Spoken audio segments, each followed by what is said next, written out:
So, I mean, when we're talking about structure, it's like, hey, man, like, rather be early than be on time. Like, if you on time, then you late. There is it's no breaks. It's no, all right, we on field goal. Everybody that's not on field goal is chilling until the next series. It's like, no, every single person is gonna do something, however much time that we're out here. Well, he's got a unique ability to have fun and be engaging and have a great time, and then have a fun conversation, and then be serious and concise. Howdy and welcome on in, 12th man Seattle Seahawks faithful. Happy to have you. We have a few things that we really need to talk about. Not really. Well, I mean, I got into a heated debate, which it shouldn't have been a debate. It was a question. It was a conversation. I really hope the fan base with Gino Smith and Sam Howell, I hope things are fair. I'll go into what exactly we spoke about a little bit further. But then secondly, I really want to get more into what I believe this defense can be. Genuinely, we talk so much about the Legion of Boom, and I'm going to get more into that and how much that irks me that I hear that coming back. But I just want to go ahead and dive on into this real quick. First things first, I'm having a conversation with the Seahawks fan that I work with, and long story short, I am talking to them like, hey, how's the season going to be? What do you think? How do you feel in that NFC West division? You got a lot of dogs in there now. And he goes, I'm excited. I'm ready. Gino's going to do this. Gino's going to do that. And our defense is going to be this. And I go, have you considered, Sam Howell being the starting quarterback? And when I say the look on this guy's face, and I guess in a sense, it's a little bit of like he doesn't know better, but for whatever reason, this guy believes that Sam Howell is some like scrub, like terrible player, like light years worse than Gino Smith. And I showed him in real time. I hate doing this, but I understood very quickly where he was coming from. So I just needed to show him Sam Howell's statistics, passing yards wise, the ability for him to get the ball into the end zone. I think Sam Howell, he had like 3,900 passing yards. I don't really know, but then he had 21 touchdowns with 21 interceptions. He had a few rushing touchdowns, so he's a little bit mobile on the feet too. Had some tough ones mobile on the feet. But I'm just like, when people get at me, like when you're like angry for like no reason off just a question, I go deeper. Pause. I go deeper. And so I'm like, what if he beats him out in training camp? What if he looks better in training camp? What if during the preseason he just looks better than Gino Smith? And I like Gino, but this guy and his like old shoulder to Sam Howell, this guy and his like blind love for Gino Smith, and that's why y'all are here, and we have great discussions all the time. So it's like, are y'all there with Gino? I'm not saying that to like crap on the guy at all. I like Gino. I've liked him since him and Tavon Austin. Tavon Austin is a player I love a lot. So in theory, I love Gino. I hate seeing Gino, not get drafted that first night. And you see him and his mother. It was very unfortunate. Like, I didn't like that. I've always rooted for Gino. I do not understand if this is a legit thing. Like, it's lock and key. And Sam Howell did good and bad last year. Gino Smith did good and bad last year. These are, and I gotta say this, these are good quarterbacks that you have in your building, but I don't think that they're super far apart. I think they both have crazy, lively arms. And this is the thing with Gino, right? With Gino, I believe, and I'm happy to be corrected, he can make like 4 or 5 incredible throws, rip them down the field, and then the 5th throw, the 6th throw, I'm just like, what the hell? Like, what was that? Why'd you do? It's like, it's not even me mad at him. It's like, why did you do that? You're better than that. And that's the exact same thing with Sam Howell as well. The only thing that I would not want for the Seattle Seahawks, the only thing I would not want for Gino Smith, the only thing I would not want for Sam Howell is for there to be a clear-cut solution to a problem and it not be taken at hand because of emotions. You know what I mean? And I think Gino Smith has done a lot for the organization. I think he's brought back all types of spirits. He's brought back legitimate pride in the Seattle Seahawks fan base. And I don't know exactly where things ended with you guys and Russell Wilson. I don't know. But I even know his last few years in Seattle, they weren't you guys just didn't have that fire that the fan base has, the passion that the fan base has. And I just feel like as soon as Gino kind of stepped in the building and started doing his thing as the starter, and even in Russell's last season, he had a few games in the back end of the season and he brought life.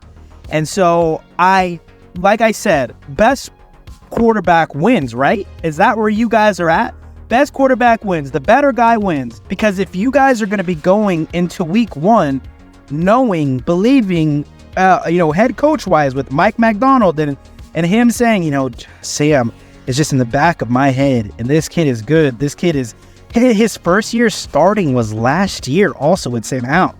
And also, this is not a petition to get Gino benched at all. I just need to have this real uncomfortable conversation with Seahawks fans. And I was able to get my coworker, I was able to get him where I was coming from. It took some while, but we got there. We got there at the end of the day, and so he completely agreed with me at the end of the day, and that's all we want. Agreed with best quarterback starts. That's how I had to get him though. That's how I'm getting him. He's putting up the fight for Gino Smith. I'm not putting up a fight for Sam Howell. I'm just opening his mind to Sam Howell, number 6, starting for you week 1. Best quarterback wins, right? And the thing with Gino Smith is he has said this multiple times. He has been in these positions multiple times. He's not going to be flustered. He's not going to be angry. He's a competitive quarterback. But at the end of the day, the better quarterback wins. And he's always been a guy, a type of dude that's better guy wins. He wants to compete. He wants to be that better guy, but it is what it is. And like I said, Sam Howell, great season as a first-time starter last year. And people are acting like, he's been in the league for 5 years and he's not going to get a team into any type of playoff scenario. Okay. I could probably just go on and on about this. And like I said, I'm not pro Sam Howell. I'm not pro Gino Smith. I'm not, negative towards either of them. I just want the Seattle Seahawks with this defense that they're building, because I'm a defense guy. I don't like all the offense. I don't like all the scoring. People hate to hear this, and all my buddies hate to hear this too, but my favorite national championship is that Alabama versus LSU game. I think it was 12-15 was the end score, 15-9. It was just field goal. The reason why I loved it so much, it was the first defense that broke lost, and I just love that. And so the Legion of Boom thing. So this Legion of Boom thing that keeps getting, spluttered around because you're getting an incredible defensive-minded head coach with Mike McDonald. I like this for the organization. Do not bring that Legion of Boom back, please. The media is going to fight so hard to bring that back. And it is up to all of y'all to understand this ain't the Legion of Boom.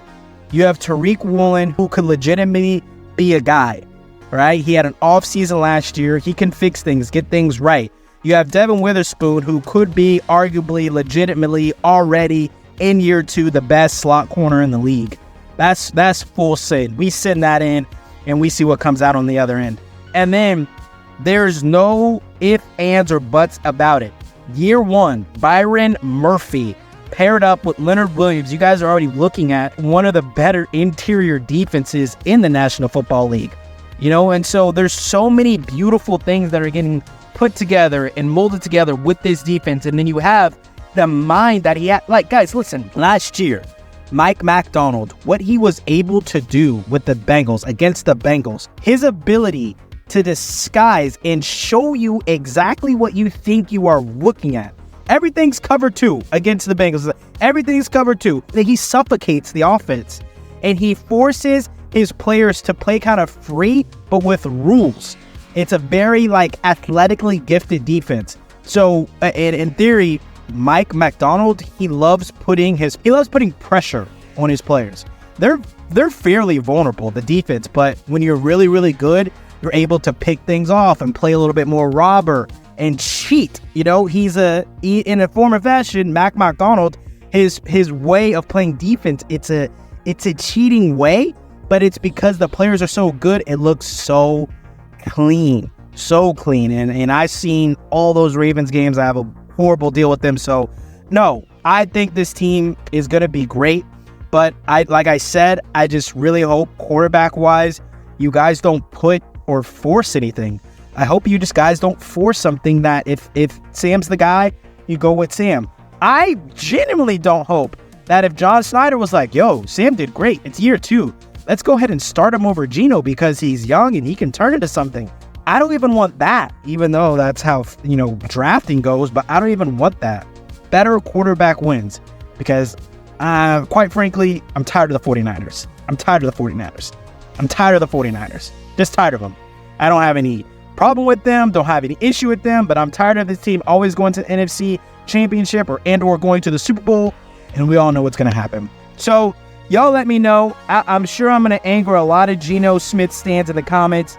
Let's get into it. Let's talk about it. Let me know in the comments. Like, comment, and subscribe.